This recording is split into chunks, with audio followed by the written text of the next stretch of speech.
할렐루야. 오늘 이렇게 주님의 은혜를 사모해 나오신 우리 성도님들을 예수님 안에서 사랑하고 축복합니다.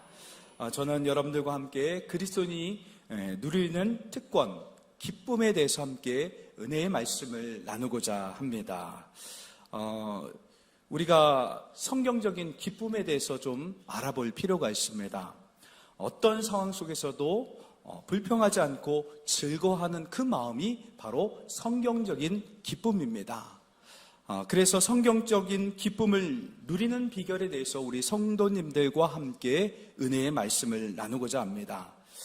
우리 삶의 기쁨을 누리지 못하도록 방해하는 물먹는 하마와 같이 방해하는 우리의 기쁨을 잡아먹는 하마가 있습니다. 여러분, 여름철이 되면 어떻게 하죠? 장롱에 물 먹는 하마를 다 하나씩 넣어둡니다. 위아래 하나씩. 저희 집도 여름철만 되면, 아니 그냥 평소에도 물 먹는 하마를 집어넣습니다. 그래서 옷이 눅눅하지 않게 합니다. 이와 마찬가지로 우리의 기쁨을 잡아먹는 하마가 있습니다. 그것을 극복해야 기쁨을 누리는 삶을 살아갈 수 있게 되는 것입니다. 우리의 기쁨을 잡아먹는 세 가지 하마를 살펴보고자 합니다. 첫째 하마는 환경입니다. 한번 따라해 볼까요? 환경. 네, 환경입니다. 사회학자들은 인간을 사회적인 동물이라고 말합니다. 그러니까 이 말은 뭐냐면 인간은 환경의 영향을 받는다라는 것입니다. 여러분, 인간은 참으로 간사합니다. 환경에 많은 영향을 받습니다. 좋은 환경을 만나면 기뻐합니다. 근데 나쁜 환경을 만나면 기뻐하지 않습니다. 우울해집니다. 환경을 따라서 기뻤다가 슬펐다가 마음이 이리 갔다 저리 갔다, 그렇게 감정의 기복이 있는 것이 바로 우리 인간의 모습인 것입니다. 그러고 보면 우리 기쁨이 환경의 지배를 받는다는 증거이기도 합니다. 이렇게 기쁨의 뿌리를 환경에 두면요, 기쁨은요 요동치게 됩니다. 환경은 언제든지 변하기 때문에 그렇습니다. 참, 농사를 지을 때 어떤 환경이 부딪히거나 많은 사람들이 농사를 져서 그것이 풍년이 됐을 때 그 환경이 어떻습니까? 값이 떨어지게 되면서 기쁨을 누리지 못하고 오히려 그 기쁨을 빼앗기는 그런 상황 가운데 몰리게 되는 것을 보게 됩니다. 여러분, 그러기에 이 환경을 우리가 극복해야지 하나님이 주시는 그 영원한 기쁨을 누리며 살아갈 수 있게 되는 것입니다. 예수님께서 세례 요한에 대해서 여자가 낳은 사람들 중에 가장 큰 사람이라고 말씀하셨습니다. 극찬하셨습니다. 세례 요한은 주의 길을 예비했던 정말 신실한 신앙인이었습니다. 그런데 그가 감옥에 1년간 갇히게 되었습니다. 헤롯 왕에게 쓴소리를 했다는 그 이유로 감옥에 갇혔습니다. 그 감옥이라는 그 환경에 갇히게 되자 그 환경에 영향을 받고 예수님을 조금씩 의심하기 시작했습니다. 정말 예수님이 메시아가 맞는가? 메시아에 대한 회의와 영적인 침체가 그에게 찾아왔습니다. 그래서 세례 요한은 자신을 따르던 그 제자들을 예수님께 보내서 당신이 오실 그 메시아 구원자가 맞습니까? 라고 물었습니다. 이렇게 어떤 환경에 놓이면요, 우리도 모르게 우리의 신앙도 흔들리기 마련입니다. 그래서 우리가 기쁨을 놓치지 않기 위해 살아가기 위해서는요, 기쁨을 잡아먹는 이 환경이라는 하마를 우리는 극복해야만 합니다. 기쁨의 뿌리를 환경에 두어서는 안 된다라는 것입니다. 여러분, 여러분의 기쁨의 그 뿌리를 어디에 두고 있습니까? 환경일 때, 환경이라고 말한다고 하면 사실 우리 여기 있는 분들은 환경에 자유로울 수가 없습니다. 그 환경에 기쁨의 뿌리를 두고 있다면 그곳에서 우리는 벗어나야 되고 그곳을 능가하고 그리고 벗어나야 되는 것입니다. 둘째 하마는요, 사람입니다. 한번 따라해 볼까요? 사람. 네, 맞습니다. 우리의 기쁨을 빼앗아 먹는 것이 바로 사람입니다. 사람은요, 기쁨을 주는 동시에 아픔을 주는 존재이기도 합니다. 우리 손주분들 찾아오면 어떻습니까? 우리 할머니, 할아버지 너무 기쁜데 없으면 또 기쁨이 사라집니다. 참 인간이 참 간사하죠. 여러분, 우리를 가장 고통스럽게 하는 것은 사람일까요? 환경일까요? 잘 생각해 보세요. 환경보다 사람이 더 우리에게 고통과 아픔을 주고 기쁨을 빼앗아가는 데 있어서 가장 큰 요소가 됩니다. 여러분, 환경은요, 어느 정도 위로와 격려를 통해서 괜찮아, 그렇게 말하면 됩니다. 그러면 어느 정도 위로를 받고 그 환경을 극복할 수 있습니다. 그런데 사람은 그렇지 않습니다. 사람은요, 정말 어떤 사람이 나를 무시하거나 인정해주지 않았을 때 그 사람 때문에 많은 고통과 어려움을 겪게 됩니다. 그것도 우리 주변에 가장 가까운 사람에게 상처를 받습니다. 부부관계에서 서로 상처를 주고 아픔을 줍니다. 그럴 때가 얼마나 많이 있습니까? 그래도 내 마음을 알아주는 사람은 남편밖에 없는데, 아내밖에 없는데 나를 알아주지 않고 내 마음을 몰라줄 때 그때 더 많은 아픔과 상처가 오게 되는 것입니다. 고통을 받게 되는 것이죠. 그리고 여성들에게 흔히 나타나는 상실감은요, 빈집 증후군입니다. 우리 아이들 어릴 때 엄마 반 따라다녔어요. 엄마, 엄마, 엄마, 엄마 하면서 엄마만 쫓아다녔습니다. 그런데 성인이 되고 나니까 그 아이들이 다 집을 나가고 이제 부부만 남게 되고 아니면 또 홀로 남게 됩니다. 그러면 어떡합니까? 아이들이 다 분가를 하면 허탈해집니다. 이때는 이렇게 우리 아이가 이럴 때는 또 와서 밥을 먹고 맛있다고 하고 기뻐하고 그랬는데 지금 없으니까 썰렁하니까 남편과 함께 밥을 먹으니까 너무 외롭고 힘든 겁니다. 왜 그렇습니까? 기쁨의 뿌리를 자녀에게 두었기 때문입니다. 우리의 기쁨의 뿌리를 사람에게 두는 그 순간 우리가 누렸던 이 온전한 기쁨이 사라지고 맙니다. 그래서 우리의 기쁨을 사람에게 두어서는 안 되는 것입니다. 그것이 남편일 수 있고 아내일 수도 있고 자녀일 수도 있고 직장 상사일 수도 있습니다. 사람에게 기쁨의 그 뿌리를 두면 언제든지 흔들리는 그런 상황이 오게 되는 겁니다. 여러분, 사람을 너무 믿지 마시길 바랍니다.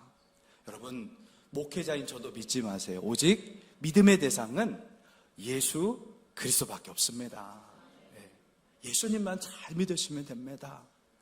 다 우리는 모든 사람이 죄를 범하였음에 하나님의 영광에 이르지 못하더니 의인은 없나니 하나도 없으며.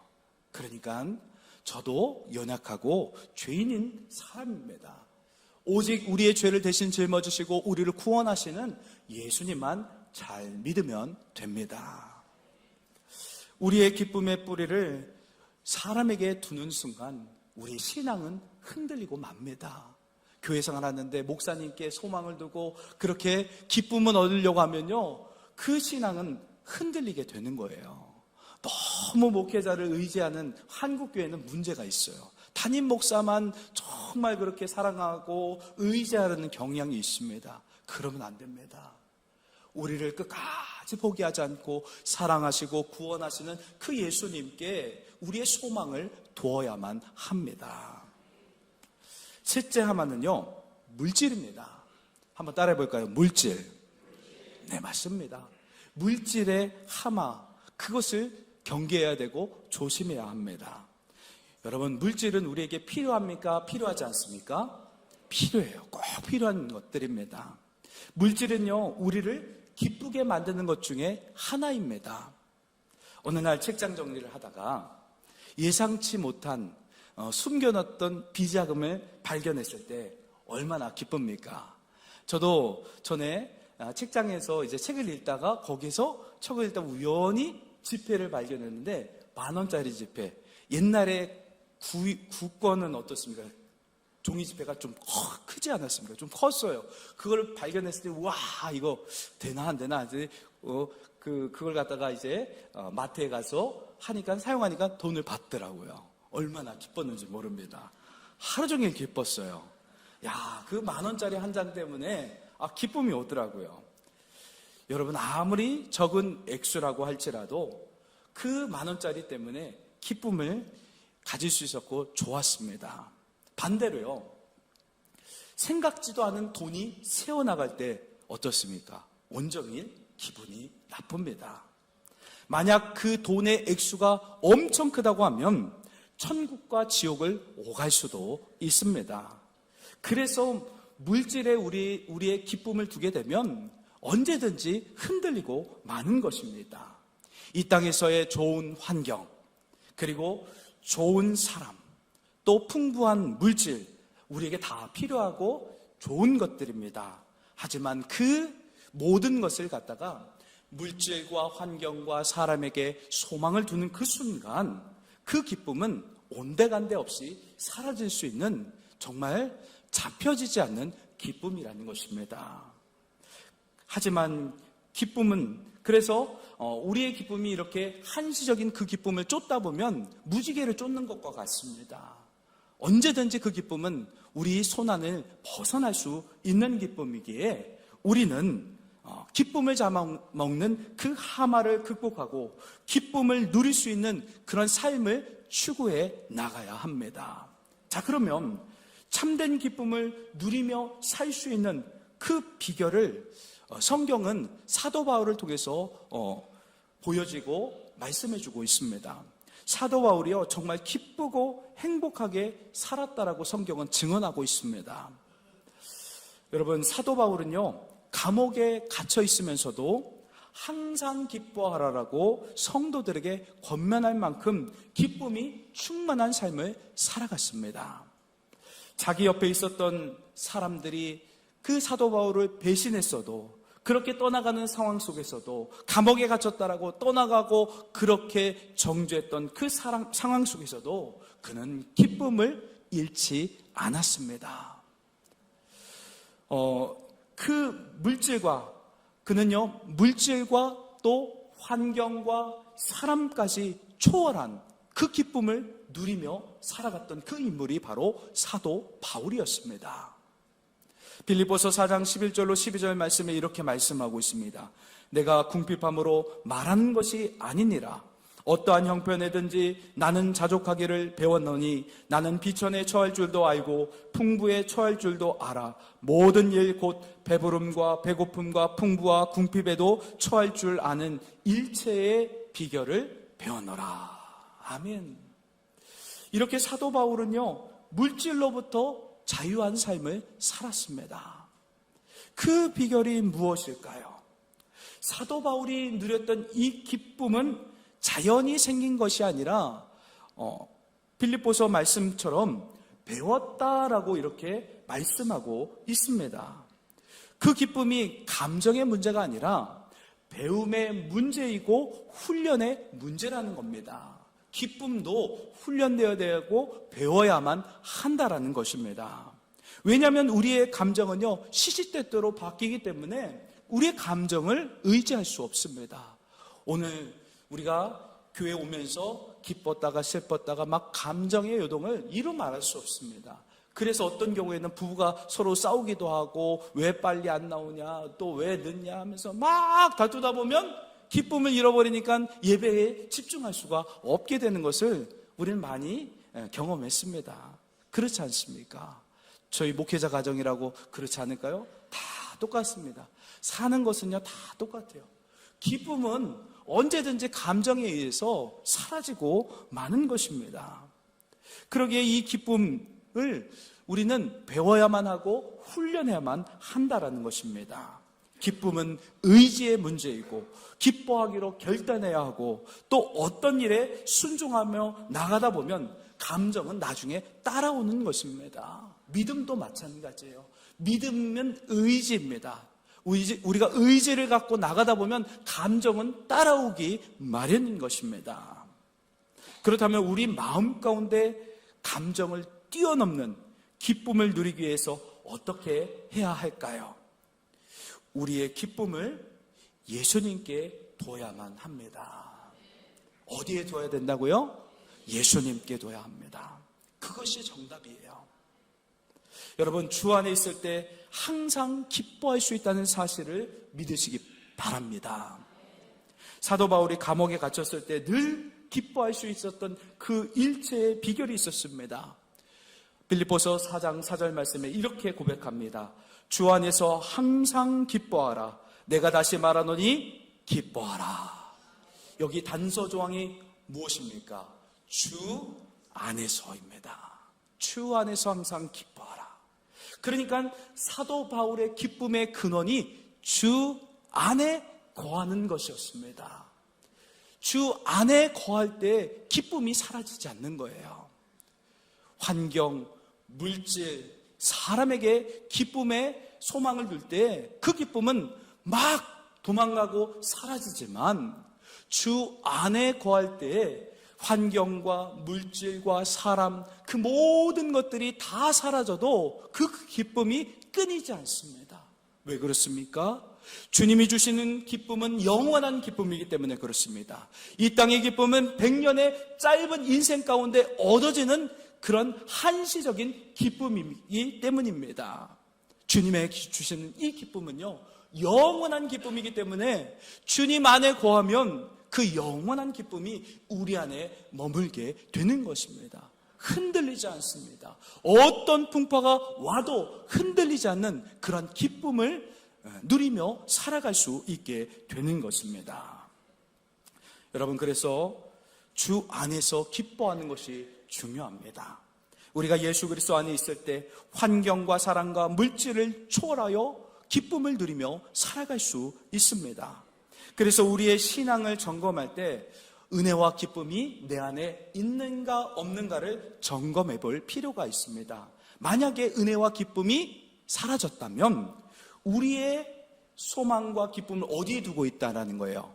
사람이나 환경이나 물질에 두고 있다는 겁니다. 거기에 우리가 흔들리고 있는 거예요. 자, 반면에 기쁨이, 내 안에 은혜와 기쁨이 지금 있다라고 하면 그러면 어디에 소망을 둔 겁니까? 주 안에, 예수 안에 소망을 두고 있다라는 거예요. 환경과 물질과 사람을 뛰어넘어서 예수님께 소망을 두고 있다라는 증거입니다.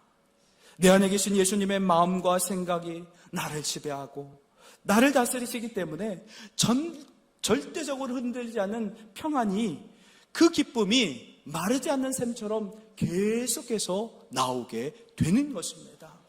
우리가 주 안에 거해야 흔들리지 않는 기쁨이 우리에게 임하게 되는 줄 믿습니다.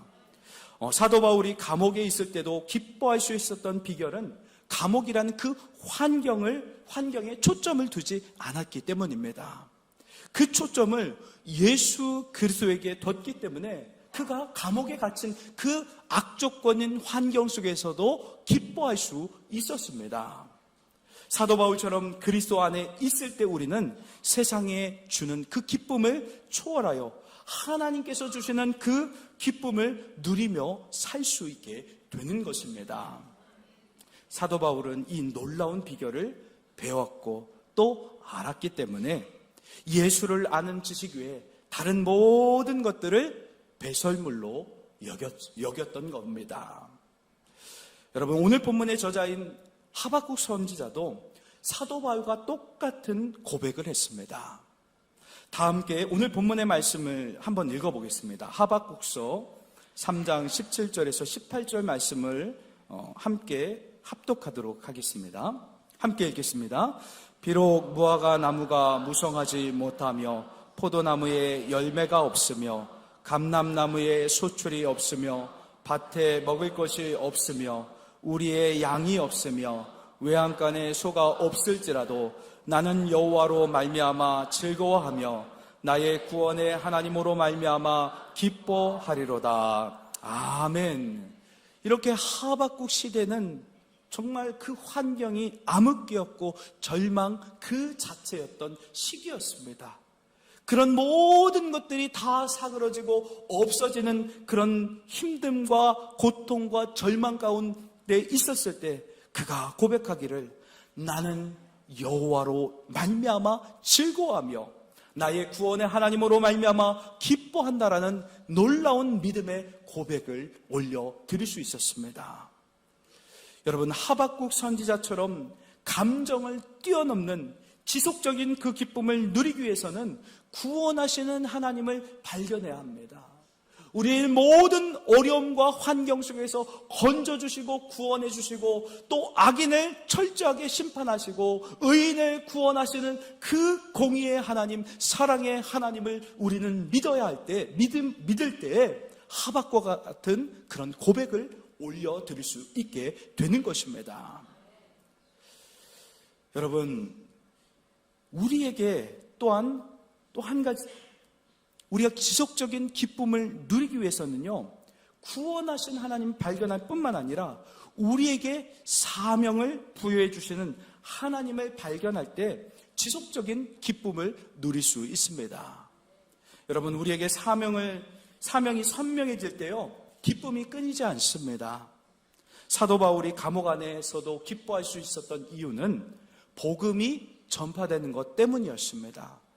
여러분, 사도 바울이 왜 감옥에 갇혔습니까? 복음을 증거하다가 감옥에 갇혔습니다. 감옥에 있든 없든 간에 어느 곳에 있든지 서신서를 쓰면서 편지를 쓰면서 복음을 증거했습니다. 그는 어느 곳에 있든지 감옥에서도 복음을 전해서 구원받은 백성들을 이렇게 일으켜 세웠고 또 편지를 통해서 많은 사람들에게 구원을 이룰 수 있는 그런 놀라운 일들을 행했습니다. 이렇게 우리의 사명이 선명해질 때 감정을 뛰어넘는 기쁨이 우리를 지배할 수 있게 되는 겁니다. 여러분, 전도 현장에 가서 영혼이 살아나고 예수님을 나의 구주와 주님으로 영접할 때요, 그 기쁨은 이루 말할 수 없습니다. 영혼이 살아나는 기쁨, 그 사명을 붙들고 살아갈 때 우리 안에 있는 이 기쁨이 항상 충만해질 수 있게 되는 겁니다. 그 사도 바울이 감옥 안에 있었지만 하나님께서 주신 그 부르심에 대한 선명한 사명이 있었기에 복음을 증거하는 그 선명한 사명, 전도자의 사명을 통해서 그가 항상 기뻐하며 살아갈 수 있었습니다. 그래서 빌립보서 4장 2절 말씀에 보면 빌립보 교회 안에 또 갈등이 있었습니다. 그 중에 하나가 뭐냐면 유오디아와 순두계 이 두 여인이 있었는데 두 여인이 갈등했는데 그것이 어떤 갈등이었냐면 교회의 사명인 이 복음 전파 사명을 잃어버렸기에 왔던 그런 갈등이었습니다. 우리 교회 안에요, 우리가 전도의 사명을 놓치면 우리 교회도 갈등에 휘말릴 수 있습니다. 그래서 우리의 기쁨을 영혼 구원에 초점을 두게 되면요, 결코 교회는 흔들리지 않습니다. 영혼에 집중하고 영혼을 살리기 위해서 우리가 몸부림치면서 그곳에 모든 역량을 쏟아부으면요, 거기에 집중하면 싸울 틈이 없고 분쟁할 틈이 없는 것입니다. 빌립보서의 말씀들을 보게 되면 사명을 잃어버리면 언제든지 그런 훌륭한 빌립보 교회도 이렇게 분쟁하게 되고 다툼이 일어나는 것을 보게 됩니다. 그래서 사도 바울이 주 안에서 항상 기뻐하라고 말씀하면서 그 사명을 놓지 말고 그 주님이 주신 그 사명을 붙들고 그렇게 복음을 증거하는 그 사명자의 역할을 감당할 때 기쁨을 빼앗기지 않는다라고 말씀하고 있는 겁니다. 주님이 주신 이 거룩한 부담감을 우리가 잃어버리게 될 때 온통 관심의 방향이 자기 자신에게 쏠리게 됩니다. 이기적인 기쁨만 추구하게 됩니다. 사명을 잃어버리면요, 먹는 것, 마시는 것, 입는 것, 노는 것, 자기 만족을 위해 기쁨을 추구합니다. 그러나 그런 기쁨은 일시적인 기쁨입니다. 금방 우리 곁을 떠나고 마는 그런 기쁨입니다. 사랑하는 성도 여러분, 말씀을 마무리하겠습니다. 우리는 하박국 선지자처럼 구원의 기쁨을 놓치지 않고 기뻐하는 삶을 살아야 합니다. 구원하신 하나님을 놓치면 우리는 기쁨이 금방 떠나고 맙니다. 구원의 감격과 기쁨을 누릴 수 있도록 날마다 십자가 앞에 나가야 하고 또 생명 되신 예수님을 증거하는 삶을 살아야만 합니다. 사도 바울처럼 어떠한 상황 속에서도 예수 그리스도 안에 거하면서 항상 기뻐하며 사시길 바랍니다. 우리가 주 안에 거하면 주님께서 주신 분명한 사명의식을 갖게 되고 그 사명의식을 가지고 성령의 열매인 희락의 열매, 희락의 기쁨을 누리며 살아가게 될 줄 믿습니다. 기쁨을 누리는 것이 우리 그리스도인의 가장 큰 특권이라는 사실을 기억하시면서 주 안에 기뻐하는 복된 성도의 삶이 되시길 주님의 이름으로 축원합니다. 기도하겠습니다.